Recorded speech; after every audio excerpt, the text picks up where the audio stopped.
role model? I mean, you gave us some examples before of some of the footballers. Yeah. So you were saying about Tommy, Joey Barton, Andy Carroll. I think you could probably name a few sportsmen if you wanted to. And what is it about them that makes them a bad role model?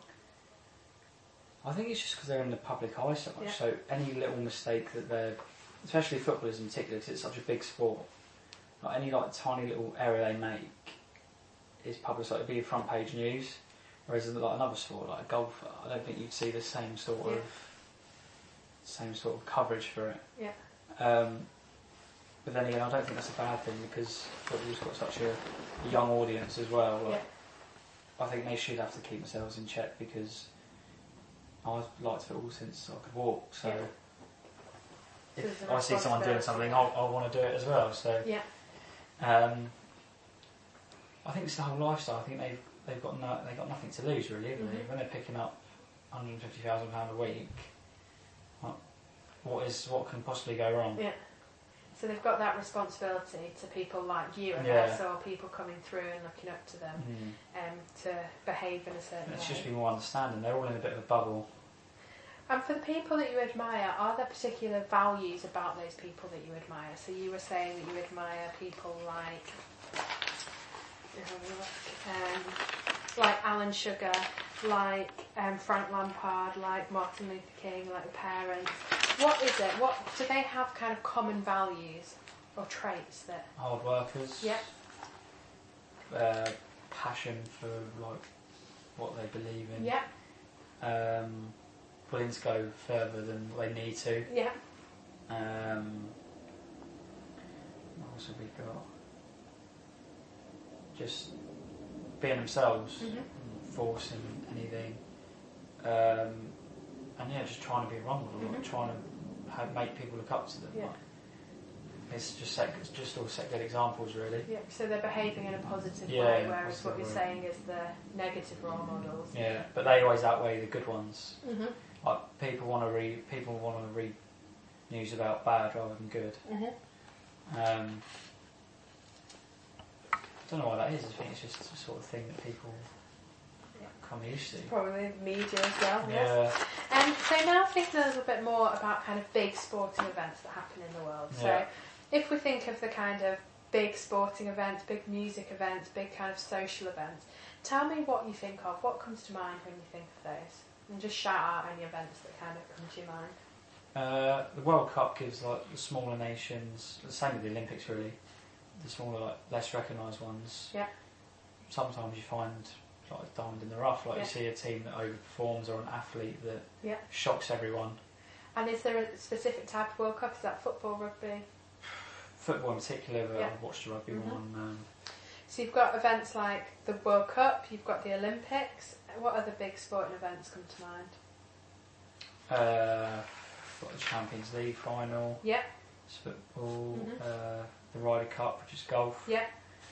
The Masters, which is golf. Yeah. That's a massive one. People would call different things big events. Like in America, the Masters is probably the biggest event of everything. So I say for the UK in particular, the World Cup ones, World Cup or the Champions League or the Cup finals. Yeah. In football, probably. Cricket's a big thing. The Ashes going on now. Yeah. Have you been watching that? It's overnight, isn't it? Yeah. So I kind of in the morning I'll see how they did. Yeah. To catch up with good. it. There's no point even looking. And I guess with these things, so the World Cup, it might be the Championship League. I don't know if you're interested in Formula 1. Yeah, the Grand Prix. Yeah, the Grand Prix. Tennis, so like the Grand Slam or. I watch Wimbledon. Yeah. I'm not interested in the other majors. Don't know why that is. I think probably because it's over in this country, really. And what does that add? So when Wimbledon's in the UK, well, it always is in the UK, but what does that add to why you would watch that? Just got more interest, is like the buzz of the crowd and stuff. The way it is about British sporting fans, but there's always so much passion involved. Yeah. So I think, because I'm not interested in tennis really, but if Wimbledon's on, I'll watch it. Yeah. I don't know if that's because of the name or the background of it or the. So it's kind of just tradition, isn't it? It's kind of people just become used to watching Wimbledon, and it's available because it's on the free TV as well.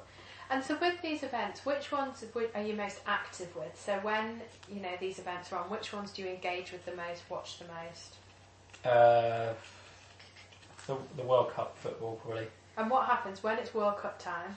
Who do you watch it with? Where do you watch it? The last one I spent all the games at the cricket club on the big screen. Yeah. Or with my football mates. I think I watched one of the games as well. And what about like the golf? Who might you watch that with, or where would you be? With Dad, probably in the living room. Yeah. Because it wouldn't be on in most places. Yeah. I think it's just all down to audiences. Like you wouldn't see. It sounds stereotypical again, but football fans you associate with having a drink in the bar, in the pub, before the game. Same with rugby, whereas golf you don't really associate with anything. Yeah. So I think the smaller sports should get more coverage. Because it just gives people wider knowledge, really. Because pretty much all of it's football these days. And which are the events you prefer? What are the ones that you really care about and really want to watch? I'm a sort of domestic football, like international football. I've given up with because we'd always lose to someone. So Chelsea, I think, cause I've been there every other week for 10 years. Like you kind of it's just part of you, really. Yeah. If they lose, then they've got to lose. It ruins my mood for the rest of the day. So it's just one of those clear. Things, steer clear if it's been a bad game. And I guess with these big sporting events, what do these big events have in common? So you were saying they showcase the smaller nations. Yeah. What else do they have? What's kind of similar about these events? But they bring the countries together. Yeah. Tell me about that. Just a lot more unity. Like when England are playing, or whatever, like you get people that don't watch football. They'll just watch it. Like they'll be interested. They'll be engaged in it. Yeah. Because they probably don't care about the football. They just care about the fact that England's doing well or the UK are doing well. So that's more of a factor for the Olympics. Because the sports that are in the Olympics aren't really everyday sports. Like you don't see the 100 metre sprint every week on the TV.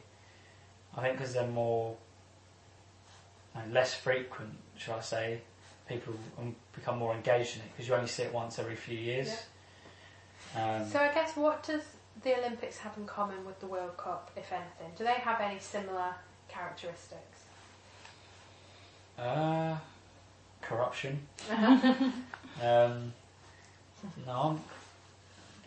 Or I guess see if there's an answer to that one actually. Is there anything they have that's similar between Olympics and World Cup, other than corruption? I think they're beginning to sway away from the actual sport a bit too much because, for example, the Olympics, the World Cup, the opening and closing ceremonies are now like the big showcase, whereas it should be the sport. Yeah. Whereas London 2012, like they spent an absolute fortune on the opening ceremony. I'm not sure what it was like at the last Olympics. I didn't watch it, but I remember watching the London opening and closing ceremonies, and it was all about that. Yeah. Like you could have not had the Olympics, and you'd still remember the opening ceremony. Yeah. And what about what's unique to the Olympics? What's unique that the World Cup doesn't have that the Olympics does? I think it's just a more broader range, like different range of sports. Like you're more likely to find a sport that you like in the Olympics because there's just more of them. And the smaller nations have a bigger part to play. The World Cup is only 32 countries. Yeah. I said about the smaller countries getting recognition, but there's only a couple of them, whereas in the Olympics there could be there's loads of little nations that just pluck up a good athlete. And when you think of the Olympics, tell me what comes to mind for you. What are the sort of words or phrases or thoughts that come to your head when you think of the Olympics? It's difficult. There's always that one athlete that everyone kind of looks forward to, isn't there? So I guess there's that sort of anticipation, like for London 2012, everything was about Mo Farah in this country. Yeah. Same in Rio as well. Yeah. So there's a lot of anticipation, a lot of